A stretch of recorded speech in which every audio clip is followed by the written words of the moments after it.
We are meeting to discuss reform of the national cabotage laws of the United States, which include the Jones Act. The changes we are seeking to the cabotage laws are to benefit what are known as the non-contiguous jurisdictions, that is, Puerto Rico, Hawaii, Guam, and Alaska. These four non-contiguous jurisdictions of the United States are embraced by the national cabotage laws and are the most disproportionately impacted by those laws. The effect of this, the four jurisdictions are completely dependent upon ocean shipping for interstate surface transportation. There are not alternative modes of transportation that are readily available on the 48 contiguous states, including railroads, road truck, inland barge, and pipeline. The effect of this dependency can be seen in the deployment of ocean-going Jones Act fleet of cargo ships, where approximately half of the 92 ships in the fleet are employed in non-contiguous trades. All four jurisdictions are highly dependent upon imported consumable goods. 80% or more is typically brought in, and of that, over 90% arrives by sea. The cabotage laws of the United States require that vessels used in the so-called coastwise trades protected from foreign competition must be U.S. built, U.S. flagged, U.S. owned, U.S. crewed, and U.S. managed. The primary cost driver for the Jones Act shipping industry is the extraordinarily high cost of new ship construction in the United States, which of course is mandated by the domestic build requirement. The cost of ship construction in the United States is now well documented to be 5 times the cost of building comparable ships in Asia, where over 90% of the world's large ocean-going ships are built today. The internationally respected London-based consultants, Drewry Maritime Research, clearly stated these issues recently on April 12th. They stated, "The recent news that Matson has ordered 2 container ships in the U.S. for approximately $209 million each underlies the possibility that U.S. flag protectionism is an increasingly expensive luxury. Comparable sized vessels can be built in Asia today for less than 1/5 of that price. The stipulation that U.S. flagships can only be manned by crew that are eligible to work domestically in the U.S. Is a growing burden, although it is a small part of the equation, that is, compared to the build cost." They go on to say at Drewry, shipping lines therefore appear ready to order extremely expensive ships in the U.S. mainly to have access to protected transport between its mainland and island states, territories, and commonwealths such as Hawaii and Puerto Rico, where there is little or no competition from other transport modes. In response to this situation, the Hawaii Shippers Council, which represents merchant cargo owners, put forward a non-contiguous trades Jones Act reform proposal in late 2010. Essentially, it proposes to exempt the non-contiguous trades from the domestic build requirement of the Jones Act, especially for large ocean-going ships. The strategy to achieve this goal is encouraging political action locally in the 4 jurisdictions to support federal legislation granting a ship build exemption to the trades.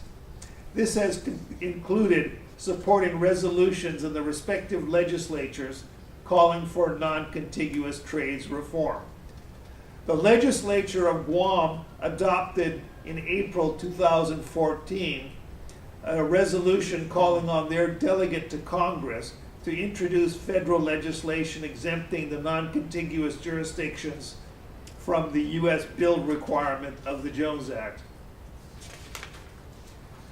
Resolutions have been introduced in the Hawaii State Legislature in 3 consecutive sessions beginning in 2013. Although resolutions introduced in 2015 were not heard in committee, the number of co-sponsors of the resolutions is increasing each year.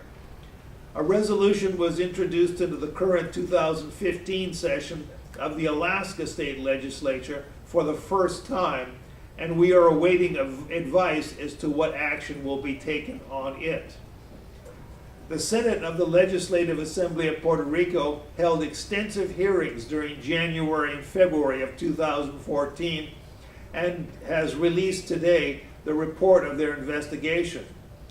From summary information we received of that report, it calls for Jones Act reform in conjunction with Alaska, Guam, and Hawaii. The Hawaii Shippers Council believes this multi-jurisdictional approach is necessary if the jurisdictions are to achieve Jones Act reform with respect to their trades. First, there must be grassroots support in the 4 jurisdictions, which can be expressed through their legislatures in the form of resolutions. Secondly, the grassroots and local legislative support for reform must be translated into support from the members of the 4 congressional delegations. Third, support in the Congress then needs to be expanded past just the 4 congressional delegations in order to pass reform legislation. We believe the multi-jurisdictional approach is a politically viable strategy as opposed to each jurisdiction going alone by itself. It also creates a larger, more attractive market for U.S. ship owners who would acquire foreign-built ships for registration under the U.S. flag and employment in the non-contiguous trades. And it standardizes the treatment of all the non-contiguous trades, which will make it more attractive to federal regulators. We look forward to continuing to work with all of our partners in unity in this endeavor to obtain Jones Act relief for the non-contiguous jurisdictions. Thank you again. Aloha from Hawaii on behalf of the Hawaii State Senate minority. I want to thank President Bahita and the senators who have made this forum possible. As we said last year when we had our first initial video conference, and to echo what Mr. Mike Hansen said, we believe that only by working together can we achieve the desired results, which will be beneficial for all of our areas and the people within. We have seen, and I know I've been involved with this for more than 20 years now, seeking reform. We have seen the suppression of economic growth that is directly attributable to the Jones Act, and a hardship on our individuals and specifically our small businesses. We have decided to work together and to try to have a different approach rather than abolishing the Jones Act altogether as only one option, looking at different alternatives, including the change in the right to build provision.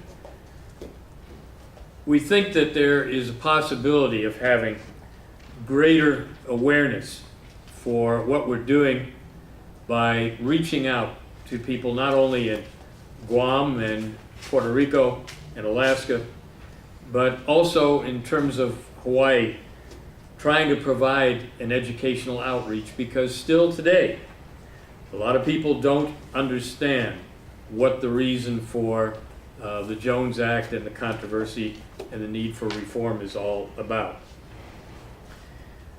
So my position as the State Senate Minority Leader has been to try to bring people together and to work with different groups. And I'm proud to say that even looking at your forum today, we have people of different political parties, different political ideologies, but all in solidarity on the need for making these changes and making them now. I mentioned that I had been involved for a period of 20 years in seeking some kind of relief or reform. At one time, we weren't even in the same room. Then we went to the back burner. I think we can all be proud that through our individual and collective efforts, we now are on the front burner and we have many people talking and discussing the real importance of Jones Act reform and the necessity. Puerto Rico and Guam are to be congratulated for the legislative intent, and as Mr. Hansen mentioned, we had resolutions in the Hawaii State Legislative Session this year that unfortunately did not get hearings, but are still alive for the 2016 legislative session. And so we will continue to work. However, we did make a great deal of progress. We produced the first complete informational and educational film on what the Jones Act is all about. We had a press conference for that information. It is up on the website of the Hawaii Senate minority.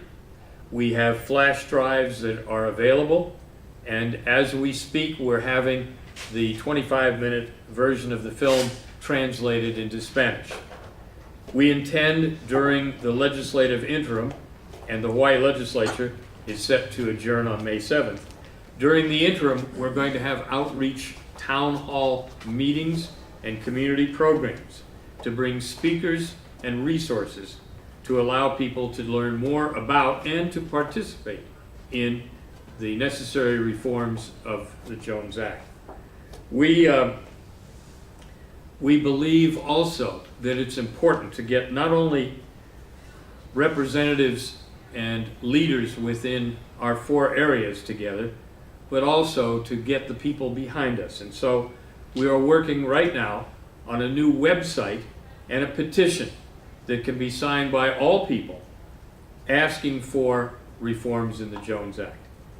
Now, there have been many articles written, there have been papers produced, there's a lot of documentation and data that's available. And while there may be some disagreement as to the actual cost that the Jones Act adds to the cost of living in Puerto Rico and Alaska and Guam and Hawaii, we know it is substantial. The rates range from anywhere from 15% to 60%. And while there may be a difference of interpretation, there is no difference in knowing that this is a major part of adding to our costs while lessening standards of living and reducing competition. So I thank all of you for allowing us to participate with your fine forum today, and we will continue to work together, if we may, to share information and share programming. We would love to have you visit Hawaii, and I promised Puerto Rico 2 things.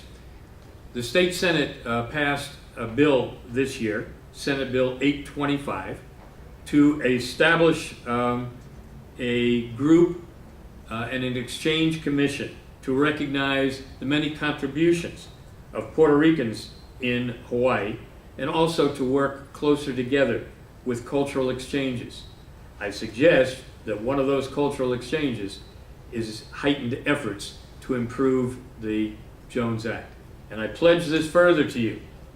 Once we get the Jones Act alternatives and we find cheaper shipping, we will return all of the koki frogs from Hawaii to their native Puerto Rico, as is only fair. Thank you, mahalo, and aloha. And at this time, I would briefly like to introduce my colleague from the House, State Representative Gene Ward, the Speaker or the Minority Leader Emeritus for the State House of Representatives. Representative Ward. Thank you, Senator Sam Slom. He was so humble he didn't even mention his name. I am Gene Ward, and I want to say aloha, hafadai, and buenos dias. Thank you for including Hawaii in this conference. It means a lot to us. It also means that it's almost as if we are sitting in Puerto Rico or Guam or Alaska, because everything that we've heard here in Hawaii sounds like it's coming from our mouths, because it's so similar in what you're saying, what you're pleading, what you're using as logic, what you're using as reasons why we should not have a Jones Act. Well, let's go back very, very briefly in history. 95 years ago, in 1920, it was a great idea. We had just gone through a world war. Everybody was safe, it was protected, it had a purpose, it had an intention. But now, 95 years later, ladies and gentlemen, your states, nations, countries, and ours, state of Hawaii, are paying for that 95-year debt, which was a good idea then, but is not a good idea now, and we are being punished by it, by the cost of living, and particularly in Hawaii, where we pay 50 to 60 to 70% more for everything because of the cost of shipping. We have ships coming by from Asia, going directly to the mainland, not passing and stopping in Hawaii because of the Jones Act, or returning to Asia empty without any stops in Hawaii, which would be very, very inexpensive. So what I'm going to do in my brief time is to say, we've got to continue our frontal education. Senator Slom told you about the website. I would suggest you look at the movie that was created. It's a good way to take a name that doesn't mean anything to probably anybody, Jones Act, but it's a way that it walks you through in a simple way of seeing how punitive a Jones Act is and what it is. And I think your consumers, with just a little bit of a translation, could really understand and appreciate that. So my point is, we need to be aggressively educating and mobilizing people, and I suggest 3 white papers that we need to go to the next level. One is a white paper on this is not a threat to national security. Number 2, this is not a threat to the labor unions. And number 3, that this is in the best interests of our constituents. Those educational and otherwise mobilization issues, I think, are where we should go to the future. And lastly, if I may, we should sit down every year, as we are today, and have these conferences. Remember, we're small islands except for the giant of Alaska, and we need to unite our voice because we are so small, but we are so punished by this Jones Act. So thank you very much for including Hawaii, and we look forward to continued relationships and understanding and sharing of knowledge in all of this. Aloha, and back to you, Puerto Rico.